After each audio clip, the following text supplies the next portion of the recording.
తలస్నానం చేసే ముందు షాంపూలో కొద్దిగా ఉప్పు కలిపితే ఏమవుతుందంటే ఉప్పు ఇప్పుడు ఎన్నో అనారోగ్యాలను మోసుకొచ్చే ముప్పుగా మారింది. అయితే అది ఆహారంలో భాగంగా తీసుకుంటే వ్యాధులకు కారణమవుతుంది. కానీ ఉప్పును ఆహారంలో భాగంగా కాకుండా వేరే విధంగా వాడితే ఆరోగ్యానికి తోడ్పడుతుంది. కొద్దిగా ఉప్పు తీసుకుని తలస్నానం చేసే ముందు షాంపూలో కలుపుకుంటే ప్రయోజనాలు ఉంటాయట. ఇలా చేసుకుని తలస్నానం చేస్తే వెంట్రుకల జిడ్డు వదలడమే కాకుండా దుమ్ము ధూళి వదిలిపోతాయట. హెయిర్కు షాంపూతో స్నానం చేసిన తర్వాత చాలా మంది నిగారింపు కోసమని కండిషనర్ వాడుతున్నారు. అయితే ఉప్పు కలిపి తలస్నానం చేసి మంచి కండిషనర్లా పనిచేస్తుంది.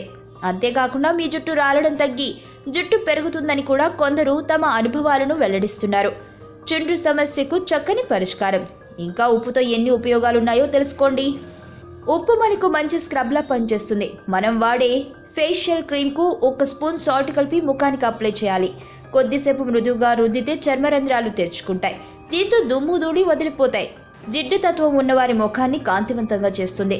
పాదాలు పగిలి వేళ్ల మధ్యలో చర్మం పొడిగా మారి ఇబ్బంది పెడుతుంటే కొంచెం ఆలివ్ ఆయిల్లో సాల్ట్ని కలిపి ఆ మిశ్రమాన్ని అప్లై చేయండి. కొద్దిగా సాల్ట్ తీసుకుని వాటర్లో కలిపి దానిని దెబ్బ తగిలిన చోట పెడితే త్వరగా తగ్గిపోతుంది.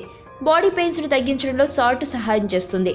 తలనొప్పిగా ఉన్నప్పుడు గోరువెచ్చని నీటిలో కొంచెం సాల్ట్ కలిపి తాగితే రిలీఫ్ ఉంటుంది. గిన్నెలపై ఉన్న మరకలను జిడ్డును ఉప్పు చాలా ఈజీగా పోగొడుతుంది. వార్తావాణి న్యూస్ ఛానల్ ఎప్పటికప్పుడు రాజకీయ, సినీ విశేషాలు, స్పోర్ట్స్ మరియు సాంకేతిక పరమైన మరెన్నో విషయాలను మన ముందుకు తెస్తుంది. మరింత సమాచారం కొరకు వార్తావాణి న్యూస్ ఛానల్ ని సబ్స్క్రైబ్ చేయండి.